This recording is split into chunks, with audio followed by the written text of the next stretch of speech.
सभी दर्शकों का अभिवादन अभिनंदन दत्ता की खरी खरी चैनल पे। आज मेरे साथ मेरे मित्र व्यालोक जी हैं। व्यालोक भाई, जी। इजराइल की क्या खबर है भाई? क्या मैंने सुना हमास हमास वाले फिर जो है पंगा कर दिए हैं, जरा बताइए। आपको भी नमस्ते और आपके चैनल पर आने वाले सभी दर्शकों श्रोताओं को जय सिया राम। और खबर यह है कि अचानक से हमास को यह ज्ञान हुआ कि उसका बहुत शोषण हो गया है, तो उसने सुबह सुबह उठकर और इजराइल पर हमला किया। फिलहाल की खबर यह है कि इजराइल ने बढ़िया जवाब देना शुरू कर दिया है, लेकिन अभी जो हो रहा है वो ये हो रहा है कि इजराइल ने मात्र 5,000 रॉकेट दागे हैं। और इजराइल जी, और इजराइल के प्रधानमंत्री ने कह दिया है कि we are in the state of war. हाँ और इसके साथ ऑपरेशन रेड स्टॉर्म की शुरुआत हो गई है। तो यह हमास जी को और फिलिस्तीन को बहुत महंगा पड़ने वाला है। लेकिन इसके जस्ट पहले जो हमास ने कुकृत्य किया है उस पर जरा बात की जानी चाहिए। जी कि आज जब सारे इजरायली घर में बैठ के बड़े आराम से, उनके यहाँ की सुबह हो रही थी और वो लोग बैठे हुए थे, तो अब इनको लैस किसने किया हमास को, वह तो पता चलेगा एक दो दिनों में। लेकिन हुआ ये, एक तरफा हमास ने गोलीबारी शुरू की और जो तटवर्ती इलाके हैं, मतलब इजरायल और फिलिस्तीन तो काफी मिले जुले हैं ना, एक दूसरे में घुसे हुए हैं। जी तो जो तटवर्ती इलाके थे उन पर हमला किया और उसके बाद सड़क के मार्ग से भी पहले रॉकेट बरसाए, नागरिक ठिकानों पर बमबारी की, नागरिकों को मारा। प्योर जो आतंकी हमला होता है, जिस तरह से आतंकवादी हमला करते हैं, उसी तरह से ये हमला हुआ। और उसके बाद हमास ने एक बुलेटिन भी जारी की। हमास ने इस हमले की जिम्मेदारी लेते हुए, हालांकि जिम्मेदारी बड़ा पॉजिटिव शब्द है, लेकिन अभी आजकल वही चलन में है कि फलाने आतंकवादी संगठन ने ली या फलाने जिहादी गुट ने ली।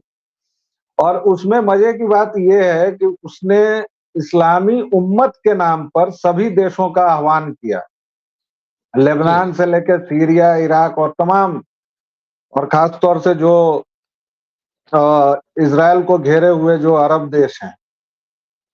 उसने कहा कि इस्लाम की इज्जत खतरे में है और यह जरूरी है कि इस्लाम के नाम पर एक बार फिर से हम सभी इकट्ठा हों। और इसके साथ एक जो बहुत ही भयावह बात थी उसमें उसमें उसने ये कहा कि आज दुनिया में जहां भी जो मुसलमान है, वह फिलिस्तीन के नाम पर अगर उसके पास हथियार है तो हथियार उठा लेगा। और मैं तो सुबह से उम्मीद कर रहा था कि यहाँ कुछ मोमबत्तियां निकल जाएंगी। मुंबई के आजाद मैदान में जैसे एक बार तोड़फोड़ हुई थी, फिर कुछ तोड़फोड़ हो गई होगी। लेकिन शायद इस फांसीवादी राज में यहाँ के भाई लोगों को पसंद नहीं आया, इसलिए वो अभी तक नहीं निकले हैं। कुल मिला के हुआ यही है। अब चूंकि इजराइल ने यह घोषणा कर दी है कि वह इन द स्टेट ऑफ वॉर है, तो अगर राजनय की भाषा में हम कहें, डिप्लोमेसी की भाषा में कहें, तो यह बहुत ही मतलब एक तरह से क्रूर शब्द होता है, इन द स्टेट ऑफ वॉर। इसका मतलब ये है जी कि अब जब तक हमास की फिलिस्तीन की मिट्टी पलीद न हो जाएगी, इजराइल पीछे नहीं आएगा। और ऋषि सुनक ने एक्स पर ट्वीट कर दिया है कि इजराइल को आत्मरक्षा का पूरा अधिकार है और वो पागल हो गए हैं। उसी तरह वो जर्मनी के जो चांसलर हैं उन्होंने कर दिया है। और अमेरिका ने कहा है हमेशा की तरह कि वह स्थिति पर नजर रखे हुए है। फिलहाल जी इतना सब कुछ हुआ है। आगे आप जैसे सवाल पूछेंगे वैसे वैसे और बताता जाऊंगा मैं। बाकी तो देखिए, जी इस पूरे पूरे घटनाक्रम को जैसा कि मैंने फॉलो किया, तो आज एक इजरायली पर्व है, जी। सिमशा तोरा वो मनाया जा रहा था। और आज यहूदियों सिमशा का तोरा पर्व के, है। हाँ, यहूदियों का पर्व है, इजराइल में वो मनाया जा रहा था। और सुबह 6 बजे उसकी एक प्रार्थना होती है। जी तो असल में वो इसमें क्या है कि वो उनका कोई जो जो उनके जो धर्म ग्रंथ है और जो सारा उनका है, तो वो उसका साल भर पाठ करते हैं और आज के दिन वो पूरा एक साइकिल उनका कंप्लीट होता है। जैसे मान लीजिए आप अखंड रामायण का पाठ कर रहे हैं और आपका वो पाठ 1 साल चलना है, तो आज वो कंप्लीट करके उसी का नया शुरू पहले पेज से दोबारा शुरू करते हैं। ऐसा कोई पर्व है। तो आज जब सुबह इजरायली जो है वो पर्व मना रहे थे और छुट्टी का दिन था, तभी अचानक 5000 रॉकेट से हमास ने हमला किया है गजा पट्टी से, गजा स्ट्रिप से। जी और उसके बाद मैंने बहुत सारी वीडियोस देखी जी जिसमें उन्होंने जो वो बाड़बंदी हुई पड़ी है ना, उस बाड़बंदी को वो जेसीबी टाइप बुलडोजर ला के उसको तोड़ा गया, वहां से वो आतंकवादी घुसे हैं और उन्होंने जी निरीह सिविलियंस को पकड़ा, कब्जा किया। और उसके बाद एक बड़ी भयावह तस्वीर चल रही थी जिसमें एक इजरायली महिला सैनिक को पहले उन्होंने कैप्चर किया है, एबडक्ट किया है, उसके बाद उसके नग्न शरीर के ऊपर बर्बरता और पूरा मतलब जो पीसफुल कॉम है वो उस पर थूक रही थी। तो मुझे समझ नहीं आता कि यार ये इसका मतलब कि जो थूकना जो है ना इनके, it is a religious ritual. हम नहीं अपने देखिए यहाँ देश में भी बहुत हम अपने देश में भी थूकने की बहुत सारी वीडियो देखते हैं ना, हर चीज में ये सब थूकते रहते हैं, फूक मारते हैं, वो कहते जी हैं थूकते नहीं फूक मारते हैं, पर हमने तो जी लिटरली थूकते देखा है। तो वो उसकी डेड बॉडी पे, बेचारी की डेड बॉडी पे थूक रहे थे। उसके बाद मेरी सिविलियंस जो है सड़कों पे जो है उनकी बॉडी पड़ी थी। तो इनकी सारी जो भी बर्दानगी है वो निरीह सिविलियंस पे ही चलती है।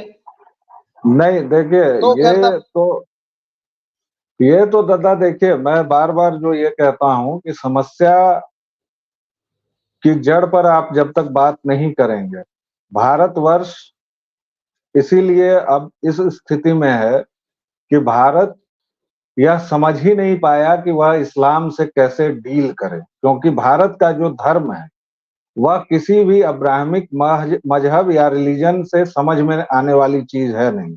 हमने न किसी को बलात् अपने में शामिल किया, न हमने किसी को कैप्चर किया, न हमने किसी पर बर्बरता दिखाई। और मैं हमेशा ये कहता हूं कि आपको यह समझना होगा कि समस्या इस्लाम में है, और उस समस्या को जब तक आप एड्रेस नहीं करेंगे तब तक कुछ नहीं होगा। ये थूकना हो, अत्याचार हो, आप एक वीडियो की बात कर रहे हैं, ऐसे कई वीडियोज हैं। और एक रिपोर्ट ये आई है, अभी कुछ देर पहले एक रिपोर्ट आई है जिसके मुताबिक 40 सिविलियंस जो महिलाएं हैं उनके साथ बहुत ही बर्बरतापूर्ण व्यवहार हुआ और उसके बाद उनकी हत्या कर दी हमास के जी जिहादियों ने, हमास के आतंकवादियों ने। अब जिहादी कहें उनको या आतंकवादी कहें, इसमें मतलब मुझे कोई बहुत फर्क नहीं नजर आता शब्दों का। लेकिन इस बात को समझना होगा कि उन्होंने बाड़ेबंदी तोड़ी, उन्होंने एक जो सीज फायर चला आ रहा है उसको तोड़ा, और वो सेना से नहीं टकराए। वो इतने कायर हैं कि वो सेना से नहीं टकराते हैं। वो रॉकेट उन्होंने दागा, वो भी तब जब इजरायली सेना अपने हथियार हल्के कर चुकी थी। वो थोड़ा सा कि आज पर्व त्योहार का दिन है, मतलब वो थोड़ा सा अलग मूड में होंगे लोग। सुबह 6 बजे से हमला शुरू हुआ और दोपहर 10-11 बजे तक, जब तक इजरायल ने पूरी स्थिति का आकलन करके और जवाबी हमला नहीं शुरू किया, तब तक वो अपना खेल कर चुके थे। उन्होंने महिलाओं के साथ बहुत ही बर्बरतापूर्ण व्यवहार किया है। और उन्होंने यही क्यों, आप अभी भी देखिए यजीदी महिलाओं के साथ इन्होंने जो किया है सीरिया में या इराक में या उससे लगे हुए, जो पूरा यजीदी एक सभ्यता को जो इस तरह से इन्होंने बर्बाद किया है। हजारों हजार लड़कियां गायब हैं और अभी तक गायब हैं। जिस तरह ये मंडी लगाते हैं, तो एक पॉलिटिकल थॉट है जिसमें आपका जो सर्वोच्च व्यक्ति है वह इस प्लंडरिंग को, इस लूट को माले गनीमत कहता है और इसको जायज ठहराता है। तो आपको यह समझना पड़ेगा कि उस पॉलिटिकल थॉट से आपको निपटने की जरूरत है। और उस को आप तब तक काउंटर नहीं कर सकते हैं जब तक उसके अंदर से कुछ चीजें ना आए और उसके बारे में आप चर्चा न करें। लेकिन यहाँ तो आप चर्चा करेंगे तो नुपुर शर्मा हो जाएंगे, तो फिर यूपी वाले अखिलेश हो जाएंगे, वो तिवारी जी का नाम नहीं, सॉरी, कमलेश हो जाएंगे। अखिलेश तो खैर दूसरे हैं, कमलेश तिवारी जिनका सिर काट दिया गया। आप राजस्थान वाले कन्हैयालाल हो जाएंगे, उस लिस्ट में हो सकता है मेरा आपका नाम चला है। तो सवाल ये है कि आपने एक मजहब के लोगों को इस तरह से छूट दे रखी है, इतना उनको अलग कर रखा है कि उनको जो बनाता है जैसी व्याख्या, वो अभी भी 600 ईस्वी में ही है, वो 1400 साल पीछे जी रहे हैं। इसीलिए उनके पास न तो महिलाओं के अधिकार हैं। आपको अभी पता ही होगा, आप केवल अभी इजरायल और फिलिस्तीन की बात को हम क्यों कर रहे हैं? अभी नोबेल शांति पुरस्कार किसको मिला? ईरान की एक महिला कार्यकर्ता को, जो जेल में बंद है, जो हिजाब के खिलाफ लड़ रही है। ठीक, और हमारे यहाँ जो बीवियां हैं वो किसके लिए लड़ रही हैं? कि हिजाब हमारा प्रजातांत्रिक अधिकार है। ईरान में स्कूल कॉलेज में भी हिजाब में जाएंगे, हम कहीं भी जाएंगे में भी हिजाब में जाएंगे। लेकिन मजे की बात है कि जो इसकी पैरवी कर रही है और जो ये कर रही है, वो न्यूयॉर्क और पेरिस में अपनी नग्न टांगे दिखाती घूम रही हैं, और इस पर उनके मौलवी मौलाना कोई ये नहीं दे रहे हैं, फतवा नहीं दे रहे हैं। ये सबसे ज्यादा चिंता की बात है, उनको ये देखना चाहिए। दूसरी बात, ईरान में अभी तुरंत पिछले हफ्ते एक ऐसा कानून पास हुआ है कि अगर आप हिजाब नहीं पहनेंगे तो पहले जहां 30 कोड़े या 25 कोड़े थे, अब आपको 100 कोड़े भी लगाए जाएंगे, लैशेज, कोड़े ही हैं, और आपको 10 साल की कैद भी होगी। और चूंकि पिछले साल हम सबने देखा है कि ईरान में हिजाब के खिलाफ कितना बड़ा आंदोलन हो गया था, जब वो एक्टिविस्ट मारी गई, उसके बाद तो मतलब वो ही ईरान से और भी नजदीकी प्रांतों में फैला था और नजदीकी देशों में। तो 1400 साल पहले की जो चीजें हैं, जो रेगिस्तान में जी रहे हैं लोग, आप अभी भी देखिए, मतलब बीच में शाहरुख खान को किस बात की कमी है? और शाहरुख खान का एक वीडियो वायरल हुआ था, और वो वीडियो व्हाट्सएप यूनिवर्सिटी की देन नहीं है, वो वीडियो कतई गलत नहीं है, जिसमें वो होटल के सिंक में पैर डाल के पैर धो रहे थे, वजू कर रहे थे। तो आप इस दिमाग का क्या करेंगे? आप, मैं लखनऊ में रहता हूं, मैं जब जिस ऑफिस में काम करता था, उस ऑफिस में भाई लोग गलियारे में नमाज तो पढ़ते ही थे, खैर नमाज पढ़िए भाई, आपका अधिकार है, वरना आप नाराज हो जाएंगे। उसके बाथरूम में अच्छे भले लोग, सूट टाई वाले लोग, वो जूता खोल के और सिंक में पैर धोते थे। ये कौन सी मतलब ये बात है? 3 साल की बच्चियों को ये लोग हिजाब में डाल देते हैं। ये मतलब जहालत, जो जहालत नाम की चीज है ना, वह जहालत इतनी अधिक है इस कौम में, इन लोगों में, कि आप इस बात को समझ नहीं सकते हैं। मैं इस बात को समझ नहीं सकता हूं, क्योंकि हमारे यहाँ तो हमारे देवी देवता तक हमारे बुतरू हैं, बाल गोपाल हैं, हम तो उनको भाई नहलाते हैं ना, धुलाते हैं, खाना खिलाते हैं, हमारे बुतरू हैं वो। फिर जब बड़े होते हैं तो राम हैं, कृष्ण हैं, जो भी हैं। हमारे यहाँ तो यशोदा मैया उनके कान में पकड़ लेती हैं। तो जहां यह उन्नयन हो, जहां यह बिल्कुल खुलापन हो, आप सोचिए कि आप लगातार 25-30 कमरों वाले खुले हवेली में रह रहे हो, हवा महल में, और मैं आपको कहूं कि एक कुएं को समझिए। क्या आप समझ सकते हैं उस कुएं को? नहीं, पर व्यालोक भाई, मुझे न इन, आपने जो कहा, आपने शाहरुख खान का एग्जांपल दिया, मुझे याद आता है शाहरुख खान और आमिर खान की, दोनों की बेटियों की बीच वियर में फोटोग्राफ जी छपती हैं। और एक बार तो वो आमिर खान अपनी बेटी के साथ केक काट रहे हैं, और उनकी बेटी जो है बहुत ही, मतलब बीच वियर में भी एक बहुत छोटा बीच वियर आता है, वो वाला पहन के अपने अब्बू के साथ जो है केक काट रही हैं। फिर वही अब्बू जो है शैतान को पत्थर मारते हुए दिखे वहां पे, जी है। तो यही हाल शाहरुख खान का भी है।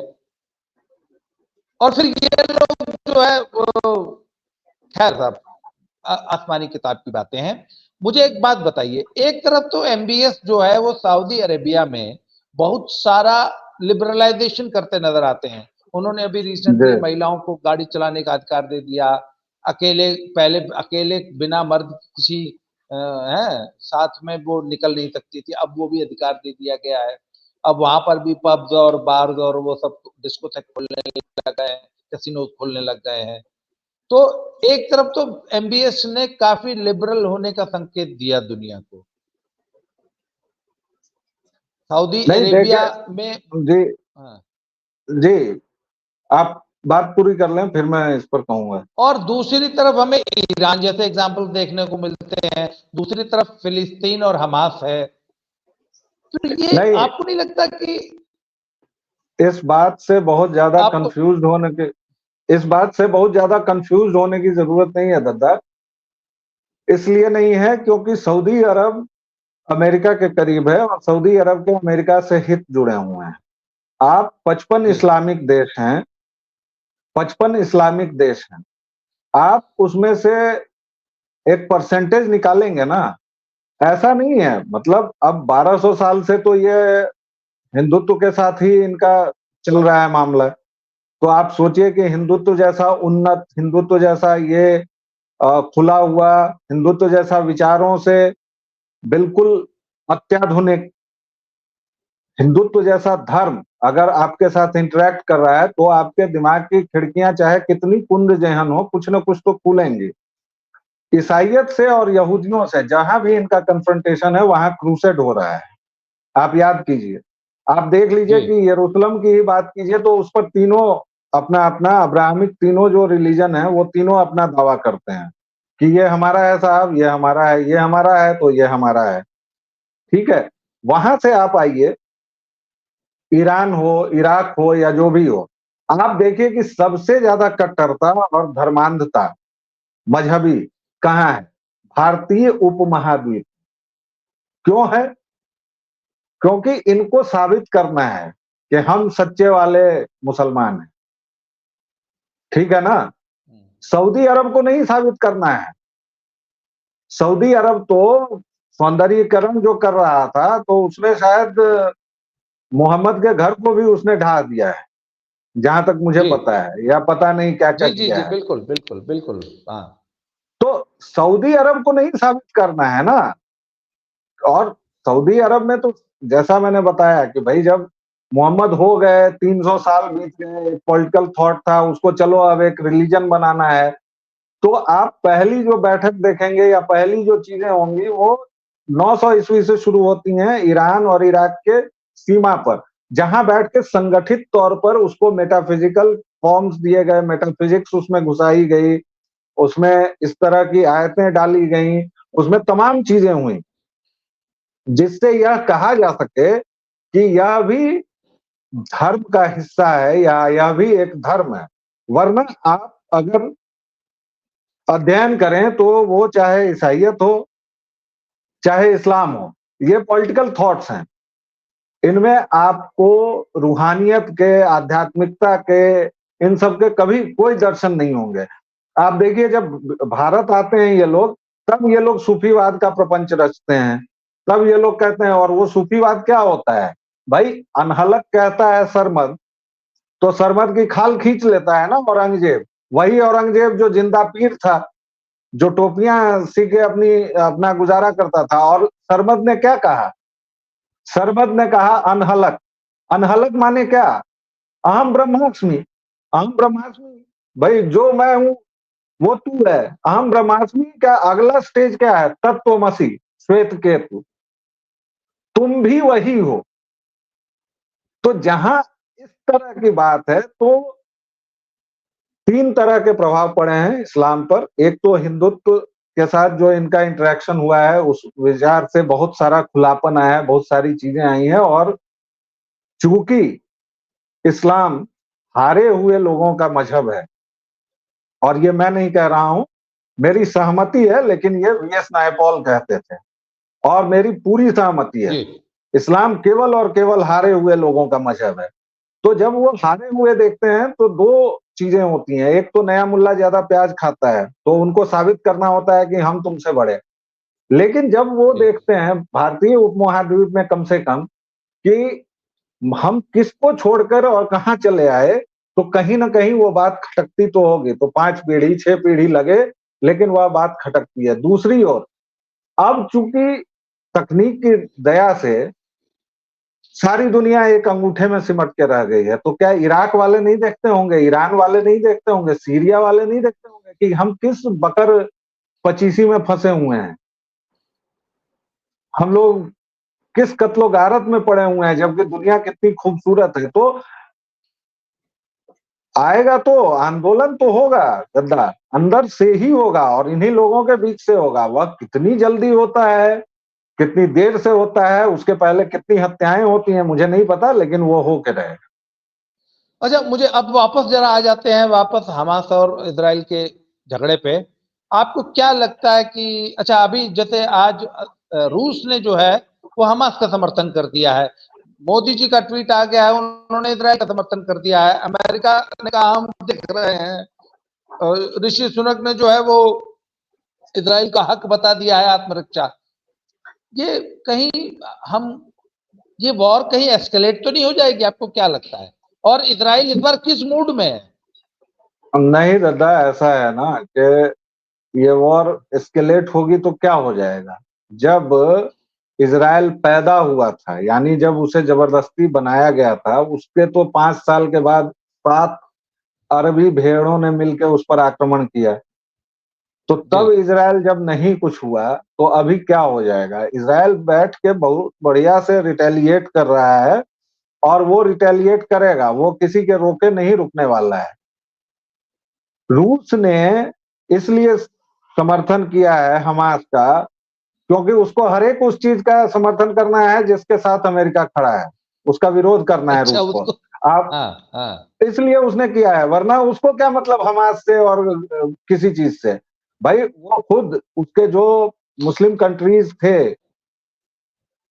उज्बेकिस्तान, तुर्कमेनिस्तान, वहां पर भी उसका लफड़ा चल रहा है। चेचेनिया, चेचेनिया सबसे बड़ा उदाहरण है, वहां कम उसको नुकसान थोड़े उठाना पड़ा। जी तो अमेरिका ने आज उसके 2 डिप्लोमेट निकाल दिए हैं, रशिया के, बाइडेन गवर्नमेंट ने। जी और जी उसका इससे कोई लेना देना नहीं है, वो रूस का यूक्रेन का मामला चल रहा है। तो जब इन्होंने 2 निकाले, तो रशिया को ये कहना ही था कि भाई हम हमास के साथ हैं। रशिया अभी हमास के साथ भी हो जाएगा, चीन के साथ भी हो जाएगा, पाकिस्तान के साथ भी हो जाएगा। वो हर एक उस चीज के साथ खड़ा होगा जिसके खिलाफ अमेरिका है, और वह हर एक उस चीज के खिलाफ होगा जिसके साथ अमेरिका है। तो ये हुई नहीं रूस नहीं, की बात। मेरा जी, मेरी शंका मेरी शंका एक है कि इस बार इजराइल थोड़ा ज्यादा गुस्से में लग रहा है, कहीं इस बार फिलिस्तीन को और गाजा पट्टी वगैरह कोई नक्शे से मिटा तो नहीं देगा? वो हो सकता है उसमें मतलब, लेकिन वो चूंकि अमेरिका की इच्छा के बिना नहीं होता है, और एक आध दिन हो सकता है कि बमबारी करके, और गाजा को तो वो जब चाहेगा गाजा का। भाई इसराइल ने 70% पर तो कब्जा कर ही लिया है, 30% जी तो छोड़ा हुआ है। वो 30% हम्म, वो चाहेगा तो कब्जा करने से उसको कौन रोक सकता है। हाँ, वो नेस्तनाबूद करना चाहेगा, वो भी वो करके ही मानेगा। उसको आप रोक नहीं सकते हैं ना, क्योंकि आत्मरक्षा का और इसराइल का हर एक व्यक्ति एक सैनिक है। वो तो जी परमानेंट इसी के लिए तैयार ही है, इसी के लिए जीते ही हैं। हम भारतीयों की तरह थोड़े हैं कि हमारे यहाँ तो जी सैनिक हमने कर दिए हैं, अब वही लड़ेंगे। इसराइल में तो हर एक आदमी सैनिक है, वो तो हर एक समय इसी मोड में रहते हैं। नहीं लेकिन नहीं जहां तक हमारे आपने जो आशंका जताई वॉर के एस्केलेट होने की, उसकी अभी संभावना नहीं है, क्योंकि देखिए अमेरिका अभी बहुत सारे फच्चड़ों में फंसा हुआ है, चाइना के बहुत सारे फच्चड़ हैं, जिसको जब तक ये लोग नहीं सुलझा लेंगे तब तक ये बयानबाजी वगैरह चलती रहेगी।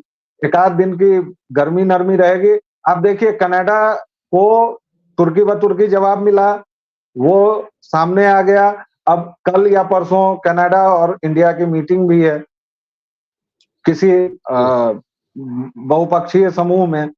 तो वो इंटरनेशनल डिप्लोमेसी में होता रहता है। वो आपके ऊपर निर्भर है। आप अगर कमजोर हैं तो आपको सब लोग समझाने आ जाएंगे, लेकिन इजराइल कमजोर नहीं है, इसलिए उसको कोई समझाने की गलती नहीं करे।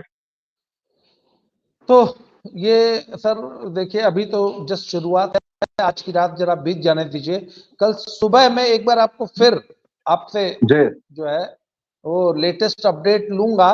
व्यालोक भाई, आपने बहुत समय दिया, और आज हमने पहले ही सोच लिया था कि ये बहुत लंबा वीडियो नहीं करेंगे, क्योंकि इस पे अभी बहुत लंबी चर्चाएं होनी बाकी हैं। तो मैं और कल बहुत आपको लंबा फिर से नहीं याद किया करूंगा। हमने, बहुत लंबा हमने नहीं किया, तो भी आधे घंटे का कर लिया। हाँ, आधे घंटे का हो गया। तो दर्शकों मित्रों, ये थे व्यालोक भाई, और व्यालोक भाई इसी तरह हमारे साथ आते रहेंगे, जुड़ते रहेंगे। व्यालोक भाई, आपने समय निकाला, आपको बहुत बहुत धन्यवाद। और दद्दा की खरी खरी चैनल के सभी दर्शकों की ओर से आपका हार्दिक अभिनंदन है, स्वागत है। बहुत बहुत धन्यवाद, प्रणाम। Thank you.